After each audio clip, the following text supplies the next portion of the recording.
Berikut ini merupakan reaksi eksoterm kecuali. Nah, jadi yang ditanyakan pada soal ini yaitu kegiatan yang bukan merupakan reaksi eksoterm. Jadi di sini ada 5 buah kegiatan, yaitu yang A pengembunan, yang B penguapan air, yang C pembakaran kayu, yang D pembukuan es, dan yang D pembakaran sampah. Nah, oleh karena itu langkah pertama kita harus memahami tentang reaksi endoterm dan reaksi eksoterm. Barulah kita dapat menentukan pernyataan yang bukan merupakan contoh reaksi eksoterm. Nah, jadi yang pertama yaitu reaksi eksoterm. Itu merupakan reaksi kimia yang melepaskan kalor. Hal ini ditandai dengan terjadinya pelepasan kalor dari sistem ke lingkungan, atau bisa dibilang terjadi perpindahan kalor dari sistem ke lingkungan yang menyebabkan lingkungan menjadi lebih panas. Reaksi ini akan menghasilkan kalor atau terjadi pelepasan kalor. Perubahan entalpi reaksi eksoterm itu bernilai negatif. Jadi delta H-nya itu kurang dari 0 sehingga delta H sama dengan negatif.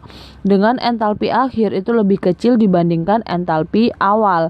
Nah, contoh reaksi eksoterm adalah reaksi-reaksi pembakaran seperti proses pembakaran bensin dalam kendaraan bermotor, respirasi atau pernapasan, fermentasi, dan pembusukan sampah karena terjadi pelepasan kalor, sehingga suhu lingkungan menjadi naik atau lebih panas.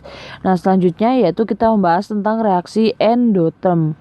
Reaksi endoterm adalah reaksi kimia yang membutuhkan kalor. Hal ini ditandai dengan adanya penyerapan kalor oleh sistem yang menyebabkan lingkungan menjadi lebih dingin karena suhu lingkungan mengalami penurunan. Nah, jadi hal ini menunjukkan bahwa terjadi perpindahan kalor dari lingkungan ke sistem. Nah, perubahan entalpi reaksi endoterm itu bernilai positif atau delta H-nya itu lebih dari 0 sehingga delta H-nya itu positif. Dengan entalpi akhir itu lebih besar dibandingkan entalpi awal.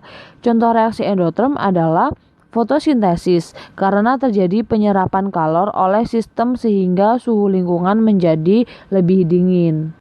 Jadi mari kita analisis masing-masing pernyataan pada pilihan jawaban, yaitu yang pertama adalah pengembunan. Nah, pengembunan ini merupakan perubahan wujud dari gas menjadi cair.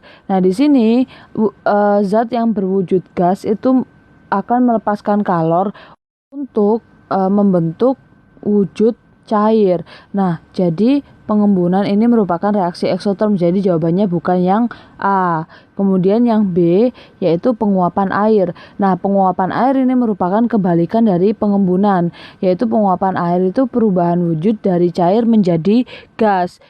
Nah, di sini zat cair itu membutuhkan kalor atau akan menyerap kalor sehingga untuk membentuk zat gas seperti itu. Nah, maka penguapan air ini merupakan reaksi endoterm dan bukan merupakan reaksi eksoterm. Jadi sepertinya jawabannya itu yang B. Nah, untuk yang C yaitu pembakaran kayu. Nah, contoh dari reaksi eksoterm yaitu segala jenis pembakaran.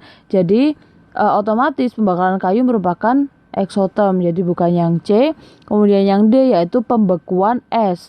Nah, pembukaan es agar air berubah jadi es, itu air itu butuh untuk melepaskan kalor atau melepaskan panas yang ada di dalam air tersebut sehingga dapat membentuk es yang dingin seperti itu ya. Jadi jawabannya bukan yang D karena ini merupakan reaksi eksoterm. Kemudian yang E yaitu pembakaran sampah. Nah, segala jenis pembakaran itu merupakan reaksi eksoterm, jadi bukan yang E. Nah, jadi jawabannya yaitu yang B yaitu penguapan air. Nah, berdasarkan penjelasan tersebut, maka dapat disimpulkan bahwa pernyataan yang bukan merupakan contoh reaksi eksoterm adalah penguapan air. Hal ini dikarenakan ketika proses penguapan air itu terjadi penyerapan panas dari lingkungan sekitar. Jadi jawabannya adalah B.